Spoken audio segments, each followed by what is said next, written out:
वाले हैं, which is based upon Wheatstone bridge. तो ये दो सर्किट डायग्राम हमें गिवन है। इसमें जो ये रेजिस्टेंस है 4, 6 ओम, R1, 9 ओम। R1 जो है ये अननोन रेजिस्टेंस है, इसकी वैल्यू में पता नहीं है, तो इसको कैलकुलेट करना है। और यहाँ पर बीच में गैल्वेनोमीटर कनेक्टेड है। इस सर्किट में और इस सर्किट में डिफरेंस देख लीजिए आप। यहाँ पर गैल्वेनोमीटर की जगह पर यहाँ पर बैटरी कनेक्टेड है, और बैटरी और गैल्वेनोमीटर यानी कि यहाँ पर इंटरचेंज हो गए हैं। और यहाँ पर ये जो रेजिस्टेंस R2 ये अननोन रेजिस्टेंस है जिसको हमने कैलकुलेट करना है। तो क्वेश्चन में क्या है गिवन आपको कि calculate R1 by R2 if galvanometer shows null deflection in each circuit in both the circuits. तो गैल्वेनोमीटर इसमें जीरो रीडिंग शो कर रहा है, इसमें भी ये गैल्वेनोमीटर जीरो रीडिंग दे रहा है। इट मीन्स कि गैल्वेनोमीटर करंट जीरो है यहाँ पर, और यहाँ भी गैल्वेनोमीटर करंट जो वो क्या है, जीरो। तो ब्रिज जो हमारा वो बैलेंस्ड कंडीशन के अंदर है। जब गैल्वेनोमीटर करंट जीरो होता है तो ये C पॉइंट का और D पॉइंट का पोटेंशियल सेम होता है इन दो पॉइंट्स का, यानी कि गैल्वेनोमीटर किस में आ जाएगा आपका, वो आपका ब्रिज जो है बैलेंस्ड कंडीशन में आ जाएगा। और आपको ये भी बताया था व्हीटस्टोन ब्रिज में कि गैल्वेनोमीटर और बैटरी को इंटरचेंज किया जा सकता है, उससे जो व्हीटस्टोन ब्रिज का जो बैलेंस्ड पॉइंट है उसके ऊपर कोई इफेक्ट नहीं पड़ेगा। ठीक है, तो ये इंटरचेंज हो सकते हैं। ये भी व्हीटस्टोन ब्रिज है, ये भी व्हीटस्टोन ब्रिज है। तो बैलेंस्ड कंडीशन में आपको बताया था कि दिस अपॉन दिस, ये जो इस आर्म का रेशो इस आर्म के रेशो के इक्वल होता है, या दिस अपॉन दिस हो सकता है। ठीक है, तो हम इस टाइप से ले लेते हैं R1 upon 4 this upon this is equal to this upon this. तो R1 बाय 4 इस सर्किट के लिए जब हम अप्लाई करेंगे तो you will get R1 divide by 4 is equal to 9 by 6, ये आपके पास आ जाएगा। इसको सोल्व कर लेते हैं। तो दिस इम्प्लाइज R1 किसके इक्वल आ गया, you will gate 9 by 6 multiply by 4, cross multiply किया तो you will get 2 3 6, 2 2 4 and you will get 3 3 9, 3 2 6 ओम। तो R1 की जो वैल्यू है वो हमने कैलकुलेट कर ली। ये रेजिस्टेंस कितने ओम आया हमारे पास, 6 ओम, ये रेजिस्टेंस की वैल्यू आ गई है। सिमिलरली ये जो रेजिस्टेंस है R2 इसको कैलकुलेट किया जा सकता है फ्रॉम दिस सर्किट। तो इस सर्किट के अंदर दिस अपॉन दिस, चाहे हम ऐसे भी ले सकते हैं ऐसे भी ले सकते हैं, जैसे हमें ठीक लगता है। तो 6 अपॉन 12 R2 अपॉन 8 के इक्वल होगा। That is R2 upon 8 is equal to किसके इक्वल हो जाएगा, ये 6 बाय 12 के इक्वल हो जाएगा। ठीक है, तो 6 2 12 होता है, हाफ आ गया इसमें। तो R2 किसके इक्वल आ गया, this implies R2 is equal to, cross multiply कर देंगे इसको तो R2 आपके पास 4 ओम इसके इक्वल आ जाएगा। ठीक है, तो ये R1 कैलकुलेट कर रही है, यहाँ से आपने R2 कैलकुलेट कर लिया। अब इनका रेशियो आप फाइंड आउट कर सकते हो। तो R1 बाय R2 किसके इक्वल आ जाएगा आपके पास, तो R1 की वैल्यू 6 थी, इसकी वैल्यू 4 थी, that is you will get 3 by 2 that is 1.5। तो ये आपका आंसर हमारे पास गिवन है। तो इस सर्किट के अंदर हमें कैलकुलेट करना है equivalent resistance and current through CD and ACB arm if 10 volt battery is connected between A point and B point. तो इस सर्किट को आप ध्यान से देखिए। ये सर्किट जो है वो व्हीटस्टोन ब्रिज आपको गिवन है।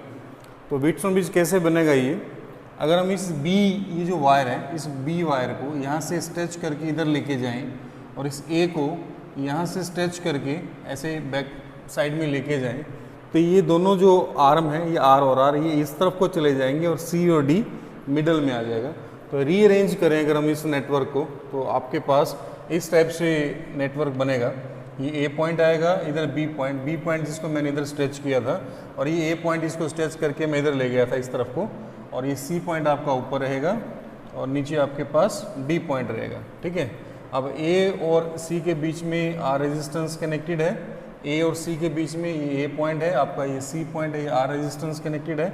A और D के बीच में भी R रेजिस्टेंस कनेक्टेड है, ये पॉइंट A है, ये पॉइंट D है, तो ये R कनेक्टेड है, ये आपका हो गया। उसके बाद C और B के बीच में C पॉइंट आपके पास ये है, B पॉइंट आपका ये था, तो C और B के बीच में ये रेजिस्टेंस कनेक्टेड है, तो ये आपने यहाँ पे कनेक्ट कर लिया R। और उसी टाइप से B और D के बीच में, तो B पॉइंट आपका ये है और D पॉइंट ये है, उसके बीच में ये R ये कनेक्टेड है, तो इसको आप यहाँ पे इस टाइप से कनेक्ट कर लेंगे।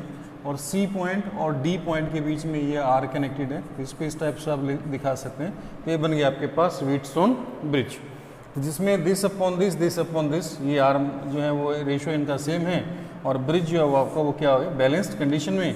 और यहाँ पर आपको 10 वोल्ट की बैटरी लगाने के लिए भी बोला है between A point and B point. तो ये ब्रिज जो आप चेक कर सकते हैं कि बैलेंस कंडीशन में है या नहीं। तो दिस अपॉन दिस, ये रेशियो इक्वल आ रहा है, इट मीन्स कि ब्रिज हमारा बैलेंस कंडीशन में। तो सी और डी पॉइंट का पोटेंशियल क्या होगा, सेम होगा, बिकॉज ब्रिज जो है वो आर इन बैलेंस्ड कंडीशन। तो ये बैलेंस्ड कंडीशन में है। तो इसको चेक कैसे किया हमने, चेक किया this upon this, R by R, ठीक है, is equal to this by this.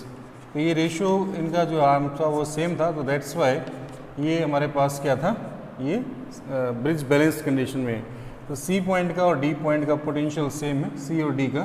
तो that's why potential difference between C point and D point is 0। That's why there is no current in this arm. तो इस आर्म में current कितना हो गया, 0 करंट फ्लो कर रहा है। तो यहाँ पे जो करंट है वो 0 होगा। तो ये आंसर हमने दे दिया। करंट पूछा था कि सी डी आर्म में करंट कितना है, तो करंट क्या हो गया, 0। तो इस आर्म में जो करंट ही फ्लो नहीं कर रहा है तो इसको हम हटा सकते हैं, इसकी कोई ज़रूरत नहीं है। तो जो भी करंट यहाँ से बैटरी से चल रहा है, आई करंट, वो यहाँ पे पहुँचेगा। यहाँ पे 2 पार्ट्स में डिवाइड हो जाएगा, एक पार्ट इधर I1 और एक पार्ट इधर I2। तो आप देखेंगे कि जो I1 करंट है जो इसमें से ट्रैवल करके आया, वही करंट इसमें चलेगा। तो I1 दोनों में करंट सेम है, उसी तरह से I2 करंट ही इसमें ट्रैवल करेगा।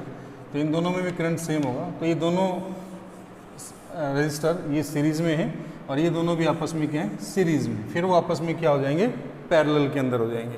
तो इक्विवेलेंट रेजिस्टेंस अगर हम लोग इसका फाइंड आउट करें तो वो क्या आएगा, वो आप देख सकते हैं। पहले इन दोनों को सोल्व करते हैं। तो सीरीज़ में इन दोनों का इफेक्टिव रेजिस्टेंस क्या हो जाएगा, 2R, R plus R, that is you will gate 2R, ठीक है। इन दोनों को सोल्व किया हमने। फिर ये दोनों भी आपके सीरीज़ में थे, इन दोनों को भी सोल्व कर लिया। तो again you will gate R plus R, that is 2R। ये पैरेलल में हो गया अब आपके A और B के बीच में। तो पैरेलल का वाला फॉर्मूला आप यूज़ कर लेंगे। तो आपके पास 1/2R प्लस 1/2R ये हो जाएगा, that is you will gate 2/2R। तो 2 से 2 कैंसिल हो जाएगा, रेसिप्रोकल करेंगे तो आपके पास R ऑन, ठीक है। तो R के ही इक्वल आ जाएगा जो इक्विवेलेंट रेजिस्टेंस आएगा। तो R की वैल्यू आपको गिवन है, वो कितनी है, 2 ओम। तो इक्विवेलेंट रेजिस्टेंस 2 ओम आया आपके पास। इक्विवेलेंट रेजिस्टेंस कितना आया, 2 ओम। तो इन दोनों को यानी कि सोल्व करके इक्विवेलेंट रेजिस्टेंस 2 ओम आप A और B के बीच में कनेक्ट कर सकते हैं। तो A और B के बीच में जो इक्विवेलेंट रेजिस्टेंस है वो कितना है, 2 ओम। और इसी के साथ बैटरी कनेक्टेड है। बैटरी कितने वोल्ट की है, 10 वोल्ट की। तो आप करंट कैलकुलेट कर सकते हैं। करंट होता है voltage divide by resistance. Voltage ये 10 और रेजिस्टेंस ये 2। तो कितना करंट फ्लो कर रहा है, यानी कि 5 एम्पियर करंट जो वो बैटरी में से ड्रॉ कर रहा है, ठीक है। तो ये 5 एम्पियर करंट जो यहाँ से ये फ्लो कर रहा है। तो आपकी आर्म कौन से आर्म में पूछा था, ACB आर्म में करंट पूछा था। यहाँ से 5 एम्पियर करंट आएगा, यहाँ से 5 एम्पियर। तो क्योंकि ये पार्ट और ये पार्ट इक्वल थे तो इसलिए करंट हाफ हाफ डिवाइड हो जाएगा। तो ACB जो आर्म है इसमें करंट कितना फ्लो करेगा, इस 5 एम्पियर का हाफ, दैट इज़ करंट जो होगा वो ACB में वो कितना हो जाएगा, वो हाफ हो जाएगा। हाफ यानी कि 5/2 एम्पेयर विच इज़ 2.5 एम्पेयर। तो इस टाइप से आप करंट कैलकुलेट कर सकते हैं इस आर्म में। अगर इसमें भी पूछा गया होता तो इसमें भी 5/2 एम्पेयर करंट ही फ्लो कर रहा है। करंट क्योंकि हाफ ऑफ डिवाइड हुआ।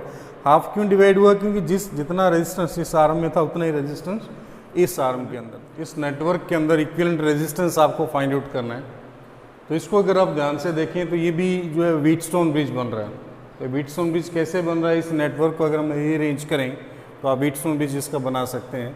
जैसे ये A पॉइंट है, ये B पॉइंट है। तो ये A पॉइंट और यहाँ पर B पॉइंट और ये C पॉइंट और यहाँ पर D पॉइंट। अब देखते हैं A और C के बीच में क्या कोई रेजिस्टेंस जो है वो कनेक्टेड है। A पॉइंट ये है हमारे पास और C पॉइंट ये।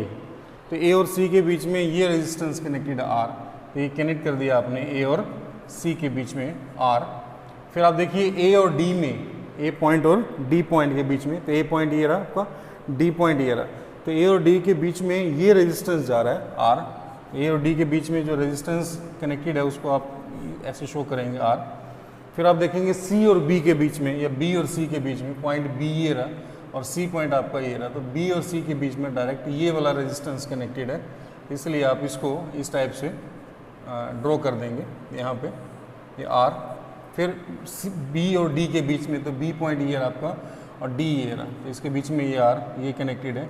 तो इस टाइप से बी और डी के बीच में भी रेजिस्टेंस हो गया है आर। अब आपका सी पॉइंट और डी पॉइंट के बीच में, तो सी पॉइंट ये रहा, डी पॉइंट ये रहा, इसके बीच में भी रेजिस्टेंस कनेक्टेड है ये आर, ये वाला रेजिस्टेंस। तो आप देखते हैं कि ये क्या बन गया अब आपके सामने, व्हीटस्टोन ब्रिज। अब ये चेक करना है कि बैलेंस कंडीशन में है या नहीं, तो दिस अपॉन दिस, रेशो भी सेम आ रहा है, इसका मतलब ब्रिज जो आपका वो क्या है, बैलेंस्ड कंडीशन में है। तो ब्रिज जो है वो बैलेंस्ड कंडीशन में जब होता है, bridge lies in balanced condition, balanced condition, तो बैलेंस्ड कंडीशन में सी पॉइंट का और डी पॉइंट का पोटेंशियल, इस सी पॉइंट का डी पॉइंट का पोटेंशियल सेम होगा, पोटेंशियल डिफरेंस इनके बीच में ज़ीरो होगा, दैट इज इसमें कोई करंट फ्लो नहीं करेगा, यहाँ पे करंट क्या होगा, ज़ीरो। इज दैट क्लियर और नॉट? तो इस आर्म को हम यहाँ से हटा भी दें तो उससे कोई फ़र्क नहीं पड़ेगा, इसको यहाँ से हटा देते हैं। तो ये दोनों आर्म आपके, ये दोनों किस में आ गए, सीरीज़ में, और नीचे वाले दोनों आर्म भी किस में आ गए, सीरीज़ में, क्योंकि जो करंट इसमें चलेगा वही करंट इसमें जाएगा, जो इसमें वही इसमें, फिर वो आपस में क्या हो जाएंगे, पैरेलल में। तो इस टाइप से अगर इनका इक्विवेलेंट रेजिस्टेंस हम फाइंड आउट करें तो इनका R plus R, equivalent resistance 2R हो जाएगा। सिमिलरली इनका जो इक्विवेलेंट रेजिस्टेंस यहाँ पे क्या बन जाएगा, 2R, फिर ही वो आपस में क्या होंगे, पैरेलल में। तो अगर हम इक्विवेलेंट रेजिस्टेंस फाइंड आउट करें, you will gate 1/2R plus 1/2R which is 2 multiply by 1/2R, तो 2 से 2 कैंसिल, तो फिर उसके बाद 1/RP किसके कुल आ गया, 1/R के, रेसिप्रोकल करके, तो RP किसके कुल होगा, R ओम के। Is that clear not? तो इक्विवेलेंट रेजिस्टेंस यहाँ पर R ओम के ही इक्वल हो जाएगा। अगर R की वैल्यू आपको गिवन होगी 1 ओम या 6 ओम, तो उसी के इक्वल इक्विवेलेंट रेजिस्टेंस आपके सामने। तो इस क्वेश्चन के अंदर आपको फाइंड आउट करना है X का वैल्यू, ये जो X रेजिस्टेंस है इसका वैल्यू गिवन नहीं है, इसका वैल्यू कैलकुलेट करना है, और ये जो बैटरी कितना करंट दे रही है सर्किट को, बैटरी का करंट कैलकुलेट करना है। आपको कंडीशन गिवन है, when no current is flow through the arm CD, ये C और D इस आर्म में से करंट फ्लो नहीं कर रहा है। तो आप अगर आप ध्यान से देखें तो ये जो अपर पार्ट है सर्किट का, ये वाला, ये क्या बन रहा है, व्हीटस्टोन ब्रिज बन रहा है, और वो भी बैलेंस्ड कंडीशन में, क्योंकि C पॉइंट का और D पॉइंट का पोटेंशियल क्या है, सेम, क्योंकि इसमें करंट फ्लो नहीं कर रहा है। तो because current in ICD arm is 0, it means कि C point and D point का पोटेंशियल सेम है, दैट इज ब्रिज जो है वो बैलेंस्ड कंडीशन में है। तो ब्रिज अगर बैलेंस्ड कंडीशन में है तो 2/3 किसके इक्वल होगा, 4/x के इक्वल होगा, या आप ऐसे लिख सकते हैं x/4 किसके इक्वल होगा, 3/2 के इक्वल होगा। तो bridge lies in balanced condition, तो क्योंकि ब्रिज बैलेंस्ड कंडीशन में है हमारा, तो इसलिए जो कंडीशन है x/4 ये हम लगा रहे हैं, x/4 इज इक्वल टू 3/2, इसके इक्वल हो जाएगा। दिस इम्प्लाइज x किसके इक्वल हो जाएगा, 3/2 मल्टीप्लाई बाई 4, क्रॉस मल्टीप्लाई किया तो 2 2 ज़ा 4, यू विल गेट 6 ओम। तो इस x रेजिस्टेंस की वैल्यू पता चलेगी आपको, वो कितना है, 6 ओम। ठीक है, अब हम इक्विवेलेंट रेजिस्टेंस फाइंड आउट करके करंट यहाँ से फाइंड आउट करेंगे। तो क्योंकि इस आर्म के अंदर करंट फ्लो कर ही नहीं रहा है, तो इस आर्म को हम यहाँ से हटा सकते हैं। तो इस आर्म को जब हटा देंगे तो जो करंट यहाँ से बैटरी से ट्रेवल करेगा, ये करंट यहाँ पर, तो ये करंट यहाँ पे डिवाइड होगा, एक पार्ट इधर चला जाएगा, एक पार्ट इधर, तो जो पार्ट इसमें जाएगा वही इसमें जाएगा। तो ये दोनों किस में हो गए आपकी सीरीज़ में, 6 और 2, 4 और 2 सॉरी, और ये 3 और x की वैल्यू हम कैलकुलेट कर चुके हैं 6 ओम। तो ये दोनों किस में हो गए, ये दोनों सीरीज़ में, फिर वो आपस में क्या हो जाएंगे, पैरेलल में। तो जब हम ये 2 और 4 को सोल्व करेंगे तो what you will gate R24, या इसको बोल देते हैं कि इन दोनों को सोल्व करके we will get equivalent resistance R1 equivalent resistance after solving this, we will get 2 + 4 दैट इज 6 ओम। ठीक है, तो इन दोनों को हटा देते हैं अब यहाँ से, इन दोनों को हटा करके इनका जो इक्विवेलेंट रेजिस्टेंस हमने बनाया वो कनेक्ट कर देते हैं। वो इक्विवेलेंट रेजिस्टेंस कितना बनाया आपने, R1, जो किसके इक्वल है, 6 ओम के। सिमिलरली इन दोनों को ऐड कीजिए, इन दोनों को ऐड करके यू विल गेट R2, वो 3 + 6 हो जाएगा, because these are in series. तो 3 + 6 कितना हो गया, ये 9 ओम। ठीक है, तो इन दोनों को भी 9 ओम कर दिया आपने, आप इसमें इस टाइप से, ये 9 ओम।